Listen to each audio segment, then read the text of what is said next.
Plan for America podcast is a show dedicated to national unity through prosperity that's achieved by free market capitalism. We believe that a rising tide does lift all boats. This show will be positive, solution-oriented, and nonpartisan. Our only agenda is for the prosperity of our country and her people. All are welcome here. This show will not be argumentative or incendiary, sensational, or polarizing and divisive. What we are presenting is a positive solution to one of America's greatest problems.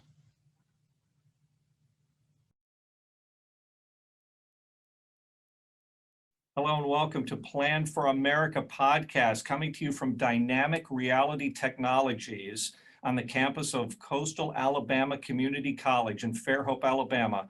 I'm your host, Eric Nager, and this podcast is about bringing free market solutions to our debt problems and also exploring other interesting ideas. And our special guest today is the president of Americans for Tax Reform, Grover Norquist. Thank you for being here today, Grover. Absolutely. Good to be with you. And Grover, we could start off by maybe introducing yourself, give us your educational background, your experiences prior to ATR, and then we'll ask you about that. Sure. Well, before I immigrated to the United States, I lived in Massachusetts, and I went to Harvard and then Harvard Business School. Came down to DC originally right after college and ran the National Taxpayers Union, which James Dale Davidson founded and still exists. And then in 1985, President Reagan asked if I would put together Americans for Tax Reform to organize on behalf of what was his tax reform package, taking the corporate income tax down and the personal income tax down to a top rate, two rates, 15 and 28. It'd be nice to go back to 15 and 28. Yeah. All right. And then for our viewers and listeners who may not be familiar with American for Tax Reform, what are your current initiatives? What are you working on right now? What are some of the things that you all do there in DC? Sure. There are two big things that Americans for Tax Reform done. One is the no tax increase pledge, where we ask candidates to sign the taxpayer protection pledge that they'll vote against and oppose all efforts to raise taxes.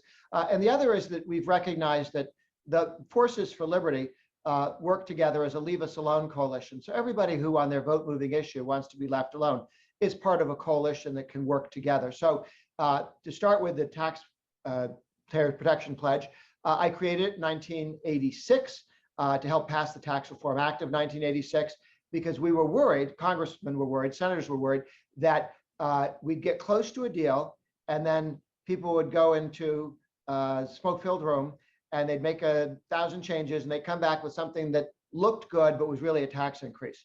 So I got 100 congressmen to sign a letter saying, I'm not voting for anything that's a tax increase, 20 senators to say, I'm not voting for anything that's a tax increase, and a president of the United States who said no. And that made sure that when we came out of the last minutes of sausage making in Congress, it was actually a $60 billion cut over 5 years. So that was very, very helpful. It was good for economic growth. It was real progress. The two rates were 15 and 28%, much better than we are right now, where rates going to be as high as 40% when Biden gets done with this effort, with the present effort. And what we have done is I've got about 85% of Republicans in the House and Senate have signed the pledge never to raise taxes. So since 1990, when unfortunately President George Herbert Walker Bush, who had signed the pledge and won the primary because he took the pledge, and Bob Dole of Kansas wouldn't, the senator, and then he won the general because he said, read my lips, I've signed the pledge, and he was running against Mike Dukakis, who was 14 points ahead, and when he said, I'm never raising your taxes, he went to 6 points ahead and won from 14 points down before the Republican convention. So he won the primary and the general because he promised never to raise taxes. Then his advisors told him, oh, phooey, that doesn't matter. And he raised taxes very destructively, and he had a little recession, so he lost the election. More on the breaking the pledge rather than the economic downturn that took place, because that had turned around by the time he was actually up for votes. But in 1994, 95% plus of all the Republicans running said, I get it. We're the party that won't raise taxes, and we step outside that zone, we'd lose. Even the guy who won the Cold War gets thrown out on his backside because he raised taxes. So since 1994, when they got elected, the only time that there's been a tax increase in the United States of America was the first 2 years of Clinton, because he had both houses Democrat and a president Democrat, and the first 2 years of Obama, both houses Democrat and a Democrat president, and now the first 2 years of Biden, where you have united Democratic government. As long as you have one House or Senate that's Republican, there will not be a tax increase in the United States. Obama wanted tax increases, couldn't get them once the Republicans had the House, even though they didn't have the Senate. And the last 6 years of both Obama and the last 6 years of our friend Clinton, both of them were shut out of any tax hikes at all. And most of their spending initiatives in those last 6 years didn't go anywhere either. So the pledge has changed the nature of the modern Republican Party. It made us the party that, the Republican Party, the party that will not raise your taxes. They may invade small countries they can't pronounce and lose elections because of that, 2006, 2008, but they will not raise your taxes. And that's good for a pretty good majority. For the 62 years between 1932, when FDR came in, and 1994, and the Republicans took the House and Senate, in that 62-year period, only 4 years did the Republicans control Congress, have a majority in the House and in the Senate. 2 years under Eisenhower, 2 years under Truman. But it's only those 4 years of 62. We had united one-party government in Congress for 62 years. Since 1994, when the Republican Party became the party that would not raise your taxes, we have had a majority in the House and the Senate more often than not, more than 50%, more than 60% of the time. So that's why the Democrats are so scared, and they're doing all these odd things to try and solidify their power and give labor unions more power and have more people become government workers and so on in order to win elections. But the pledge has changed the nature of the Republican Party. They've changed the nature of whether they can raise taxes. They can't do it on a bipartisan basis where everybody takes the blame, because the Republicans won't step into that boat if they're invited. And then at the state level, there are 50 states, about 1,000 state legislators, almost all Republicans, have signed the pledge never to raise taxes, and 13 governors. And the governors have kept their pledge, and most of the state legislators have. So there are states like Arizona and Texas and Florida that will not raise taxes.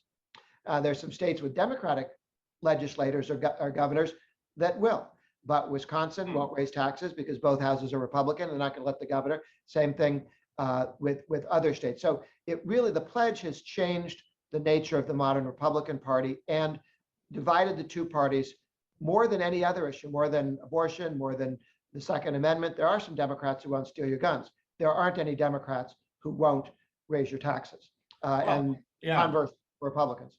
Yeah, I was just going to ask about that, because over the years, I'm assuming you would welcome pledges from Democratic lawmakers as well. I mean, it seems to me your organization started as not necessarily partisan. We are nonpartisan. And so, right. Yeah. So what Democrats have taken the pledge over time, either at the state level or the national level? There must have been some. Oh, sure. There were 2 senators who signed the pledge, 2 Democrat senators, one from Colorado, one from Alabama, and 5 Democrat congressmen. They all switched parties after the 1994 election. So okay, the so Democrats. you're talking about Richard Shelby then. Richard Shelby, the American Indian from Colorado, some people from Georgia and Texas, and the House people from other states. Basically, the last of the conservative Democrats, the last Democrats who took economics seriously, became Republicans, and we had them as pledge takers. Matter of fact, I don't think anyone switched who wasn't a pledge taker, but we got all the ones who were there switched. We've had 1 or 2 Democrats take the pledge and break it, but they're gone or dead now. And at the state legislative level, there may well be some Democrats. I don't know which ones are R's and D's, but they're mostly R's as I talk to them. Okay.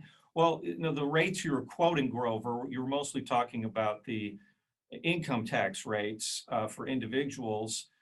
Do you focus much on the corporate tax rate? Because, of course, that was a big thing from the last administration, lowering corporate taxes. Oh, absolutely. The pledge commits against any tax increase, period, and specifically speaks to corporate or individual rate increases being something that they promised never to vote for. Okay. Well, and of course, It's not all said and done in this administration yet. I mean, we don't know if taxes will be raised. I mean, part of it may depend on reconciliation, the filibuster, all those type of things. I'm assuming you keep your pulse on all that as well. Yes, our job is to make it as difficult as possible for Biden and the Democrats to raise taxes. They're going to have to do it by themselves. The Republicans have said, we're not having anything to do with a tax increase. So that's not happening if you need our votes. The Democrats will raise some taxes. Our goal is to reduce the number and size of the taxes that they're allowed to raise and to basically get enough public opinion against it. When Biden ran for president, he said he was going to repeal the entire Trump tax cut. That means taking the corporate rate back to 35, highest in the world. Communist China, 25, European average, 23.5, but 10 points or more below the United States' very high corporate income tax. Now Biden's handlers say, oh no, he always meant 28%. That's not what he said on the campaign trail, but okay. So he's backed off from 35 to 28. And now some of the Democrat senators are saying, we're not voting for anything that's above 24, 25. And since any one Democrat could stop it, Manchin has said he doesn't want to do something that makes us non-competitive.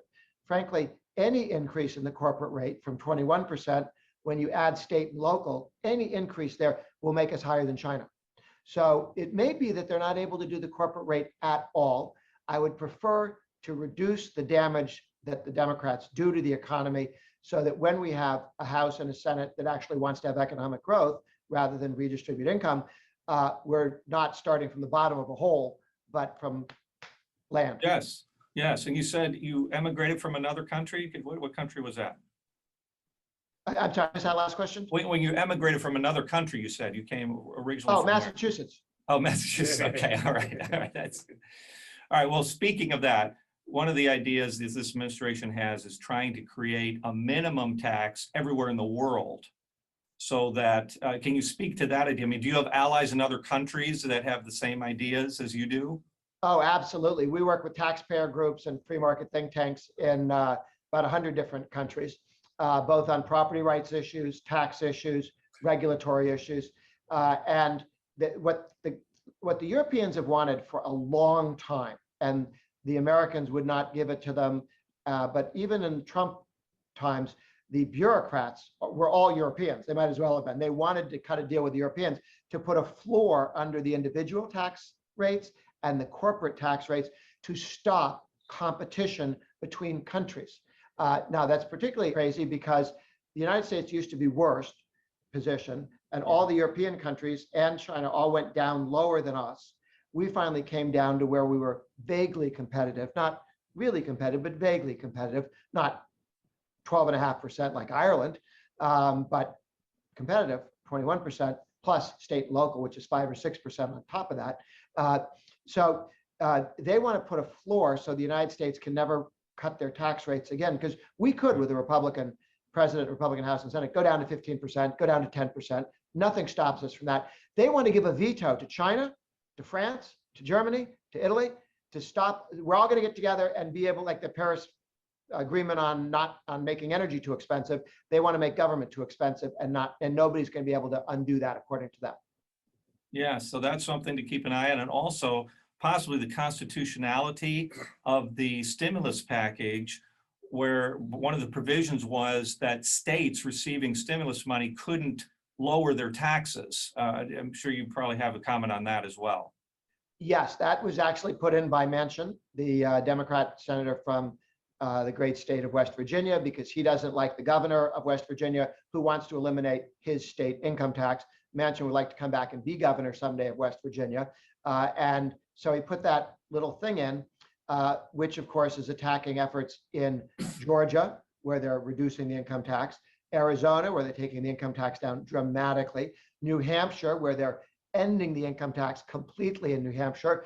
All of those have Democratic senators who voted to make it illegal for their own state legislatures and governors to cut taxes in your state. So now you have senators who are trying to stop state tax cuts in 3 states, all of which, by the way, have a Democrat senator up for re-election in 2 years. Very interesting. Well, you're really keeping an eye on the state and national levels. It's very interesting. We're going to take a break here. We're going to be right back with Grover Norquist on Plan for America podcast. If you like what you're hearing and want to learn more about Plan for America, visit our website at www.planforamerica.us.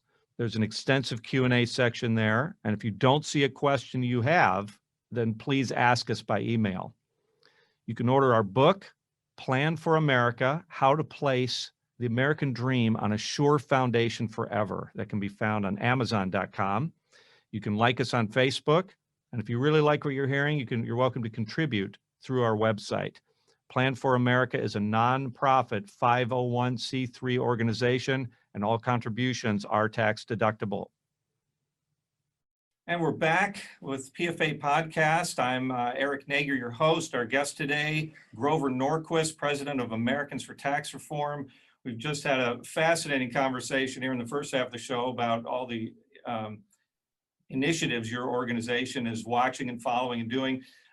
You have a coalition, I guess you could call it, that is, I guess, partnering with you. Can you talk just maybe a little about them? Sure. The center right in the United States is a collection of groups and structures and individuals who agree on one thing. On the issue that moves their vote, they want to be left alone. That doesn't mean they're all libertarians. There are people who want to be left alone to pay less in taxes.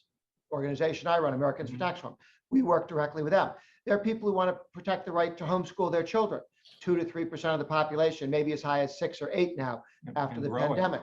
The Second Amendment community, 20 million Americans with a concealed carry permit to carry concealed, 17 million hunters. They want to be left alone with their Second Amendment rights. You have the people who worry about their 401k or their IRA. They don't want their life savings regulated, taxed, or lawsuited into poverty. People whose number one issue is religious liberty, whether you're an Orthodox Jew or a Muslim or conservative Catholic or evangelical Protestant. If the major thing in your life is practicing your faith and transmitting it to your kids, you simply want to be left alone.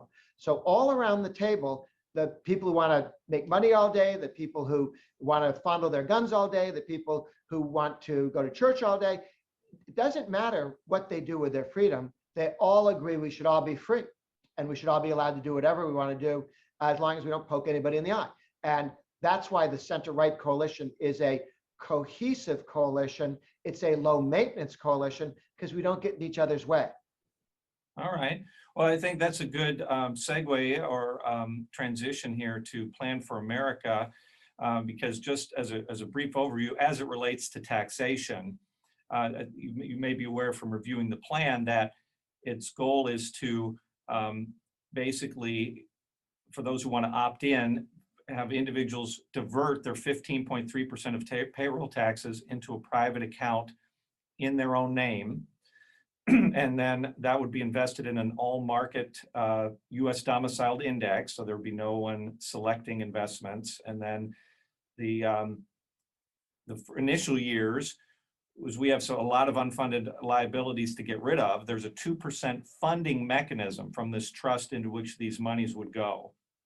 The 2% funding mechanism would initially pay off current debt and the unfunded liabilities, and depending on what assumptions you make about market returns, those liabilities would be gone somewhere between the year 2054 and 2071 if we started that today at least.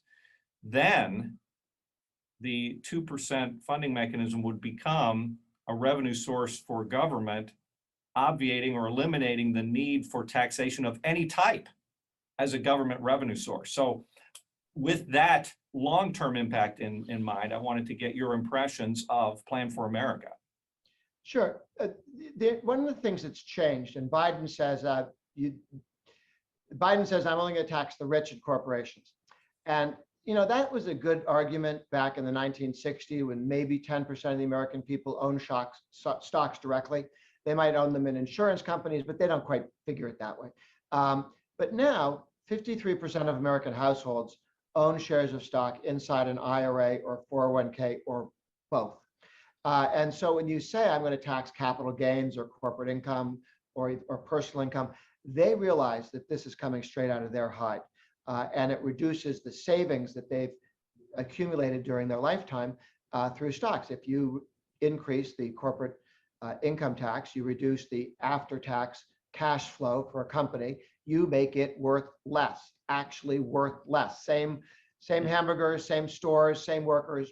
McDonald's is worth less with a higher corporate rate. So is everything else in the world, from Amazon to Twitter to grocery stores. And so there is much more understanding as more Americans have exactly this kind of defined contribution plan. What's defined is how much you put in for, the 15%, or Utah, the state government, local government, they said the state will put in 10% of your salary, you put in 10% of your salary, up to 10%.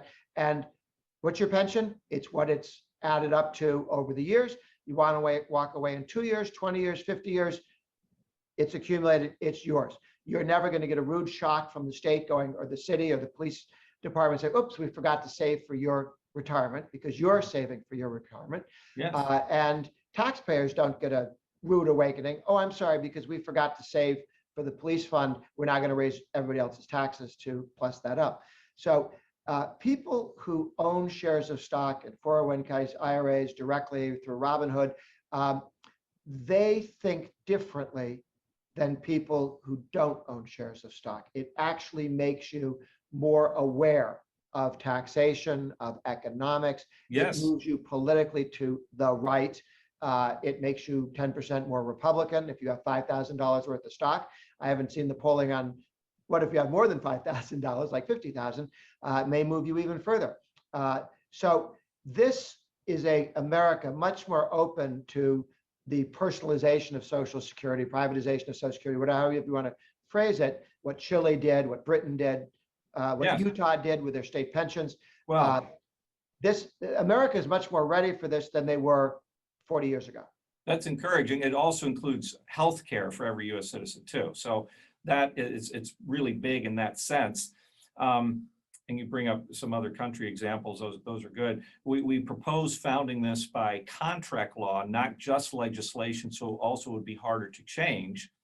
And we'd overnight go to every working American being a stockholder with regard to that. One of the provisions of the plan also is that all contributions would be tax deductible going in and tax-free coming out. That would be, unlike Social Security benefits, which are taxable today. These would not be. So these are all goodies the government would have to give up in order to be relieved of the trillions of dollars of unfunded liabilities, which is going to impair our ability to function economically in the future if it's not addressed. Yeah, no, we need more savings in the country. We don't need more government savings or government investment. We need more savings that are really employed by the private sector, by people who have skin in the game. Sometimes when people talk about infrastructure is just government spending. I mean, somebody other than the owner of the capital does the investing. It's not infrastructure according to the left. If the private sector builds all the highways we have, I mean, not the highways, all the railroads, that's not infrastructure in their view because it's done privately. All of the broadband that we have, the satellites we have for communication and for linking up computers and the internet, that doesn't count as infrastructure because it's done privately and more efficiently. They want to come in and dump government money with government broadband and government cable all around. Right. Then it's infrastructure. But the one thing you know about government investment is it's generally heavily malinvestment, and you have recessions and depressions when people have to sort that out. Japan went through that and it cost them 20 years of growth. China's going to get hit with this too, because they've got the government making all these decisions, and governments just aren't as smart as crowdsourcing people's information and prices.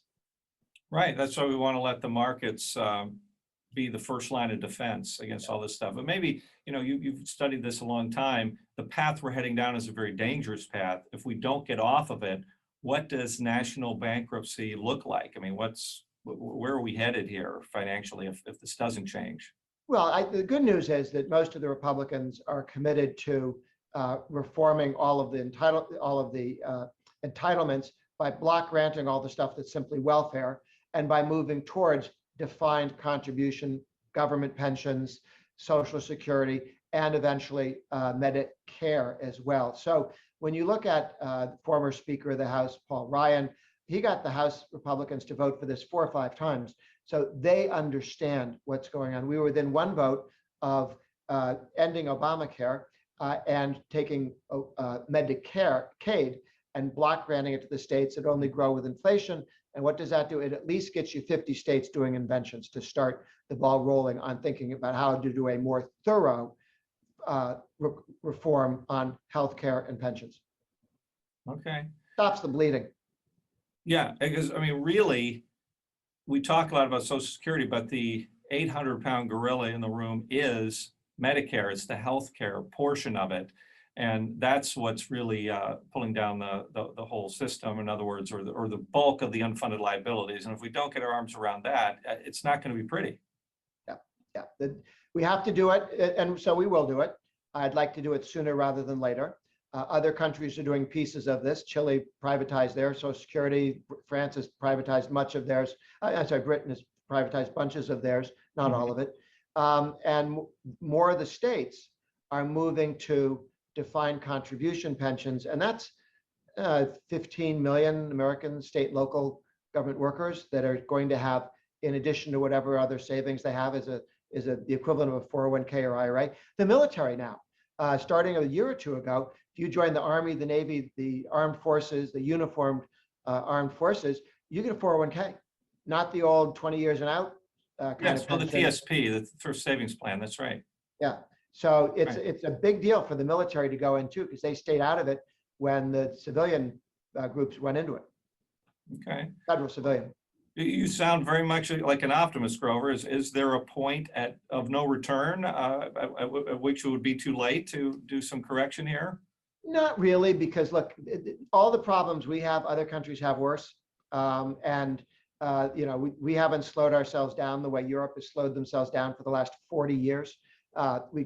We could do much better, but we've been growing faster than they have. There's a reason we're ahead of them. That China's got this maybe the same GDP we have, but with 4 times more people, they've got 1/4 of GDP per capita that we have, and they have not gone through the great unshuffle of trying to figure out what to do with all the malinvestment, that not bridges to nowhere, but cities to nowhere that they have over there. So we have problems. They're much worse than we need to have. If we'd held the Senate, we'd save tens of trillions of dollars. That was a mistake when somebody forgot to do that. But we'll turn it around. And I'm confident, because the United States is not like other countries. It is different. It's not, envy is not a governing philosophy. It is the new philosophy of the modern Democratic Party. But remember, that is a party that stayed in power because they had 1/3 of the workforce paying union dues and taking those union dues, 2% of pays, and putting it into the Democratic Party. There's now 10 or 11% of American workers in paying union dues, and that's not enough to keep the Democrats in power. They've been out of power since '94. They haven't had control of the House and the Senate for any protracted period of time, whereas it used to be for almost 62 years they had the House and the Senate under their control, except for 4 years. So they're in grave danger of losing the House, the Senate, and the presidency, at which point all the things that you and I are talking about can be done as fast as we can, but step by step, and that becomes increasingly inevitable. The more people own shares of stock, the fewer people vote for envy and hatred. Well, that's our goal, is to everyone be an owner of corporate America, so that then the Wall Street, the so-called fat cats, are working for the little guy, the common ordinary person. And that's what would happen under our plan and under our contract. It would also include the states. The contract would be among the federal government, the state governments, and this private trust, which would be established by this plan. So at any rate, it's good stuff, Grover. I want to get a little bit of personal stuff too. I do a little rapid fire at the end here. I noticed you were a movie star in Atlas Shrugged, and I wondered how you got into that movie. Well, I was friends with the producer and producers and some of the people who helped put it together, and asked if I'd do a cameo. Several people did cameos as well.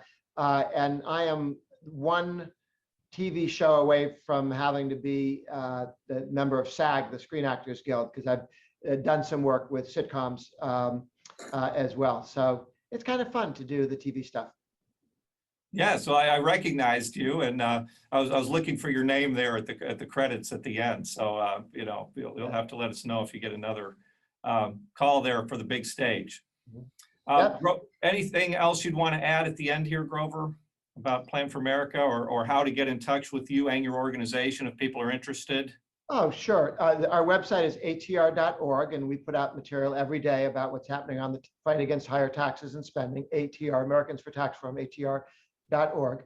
And I tweet at Grover Norquist. And Caitlyn Jenner just retweeted my tweet because she is running for governor in the great state of California and getting a lot of attention, and put out a statement saying, I will veto any tax increase. So Caitlyn will veto any tax increase. And I said I thought that California had a chance to survive if Caitlyn Jenner was running a strong campaign on the I will veto any tax increase. That would be a good sign that California is working in the right direction if she wins. All right. Well, Grover, thank you so much for being our guest today on Plan for America podcast. You got it. Thanks so much. Thank you. If you like what you're hearing and want to learn more about Plan for America, visit our website at www.planforamerica.us. There's an extensive Q&A section there, and if you don't see a question you have, then please ask us by email. You can order our book, Plan for America: How to Place the American Dream on a Sure Foundation Forever. That can be found on Amazon.com. You can like us on Facebook. And if you really like what you're hearing, you're welcome to contribute through our website. Plan for America is a nonprofit 501c3 organization, and all contributions are tax deductible.